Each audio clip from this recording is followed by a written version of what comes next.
இன்றைக்கி பார்த்தீங்க அப்படின்னா கிளைமேட்டு லேசாக சாரலும் அப்புறம் வெயிலுமா இருந்ததுங்க. அதனால் நம்ம கோழியை கொஞ்சம் வெளியில் மேய்ச்சலுக்கு வந்து திறந்து விட்டாங்க. ஃபஸ்ட்டு வந்து பார்த்திங்கன்னா லைட்டாக தூரிச்சு, அப்புறம் வெயில் தாங்க அடிச்சிச்சு. அதனால் கோழியை நம்ம வெளியில் திறந்து விட்டாச்சு. அதனால் ஒரு சில கோழிகள் பார்த்திங்கன்னா பண்ணக்குள்ளேயே தான் இருந்தாங்க. வெளியில் சரி அப்படி போயிட்டு வரலான்னு பார்த்தா நம்ம டேபிள் அரேஞ்சு கண்ணுக்கு அடியில் பார்த்திங்கன்னா கோழி எல்லாம் உள்ளே கிடந்துக்கிட்டு நிழலுக்காண்டி கிடக்குறாங்க. அப்புறம் பார்த்திங்கன்னா உள்ளே வந்து கொய்யா மரத்துக்கு அடியிலையும் கோழிகள் பார்த்திங்கன்னா அப்படி கூட்டம் கூட்டமாக இருக்காங்க. கிளைமேட் பார்த்திங்கன்னா நல்லா குளிர்ந்த காற்று அடிச்சுக்கிட்டு நல்லா ஜில்லுன்னு இருக்குங்க. அதனால் செடிகளுக்குள்ளவே வந்து எல்லா கோழியுமே பார்த்திங்கன்னா படுத்து கிடக்காங்க. நம்ம கொய்யா மரத்தில் பார்த்திங்கன்னா நிறைய பிஞ்சு வந்துருக்குங்க. எல்லா கிளைகள்லையுமே கொத்து கொத்தாக பார்த்திங்கன்னா பிஞ்சு இருக்குது.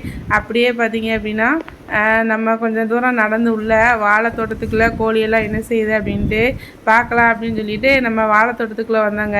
நமக்கு முந்தி 2 கோழிகள் பார்த்திங்கன்னா முந்திக்கிட்டு வாழை தோட்டத்துக்கு போகிறாங்க. அங்கே பார்த்திங்கன்னா ஒரு வாழைத்தார் வந்து நல்லா பழுத்து கிடந்ததுங்க. அதில் குருவியெல்லாம் வந்து சாப்பிட ஆரம்பிச்சிட்டாங்க அப்படின்ட்டு இந்த வாழைத்தாரை பார்த்திங்கன்னா நம்ம வீட்டுக்கு வெட்டி எடுத்துகிட்டு போயிடலாம் அப்படின்னு இந்த வாழைத்தாரை வந்து வெட்டியாச்சுங்க. மரத்துலேயே பழுத்ததுனால பழம் நல்லா டேஸ்ட்டாக இருந்துச்சு. Thank you friend.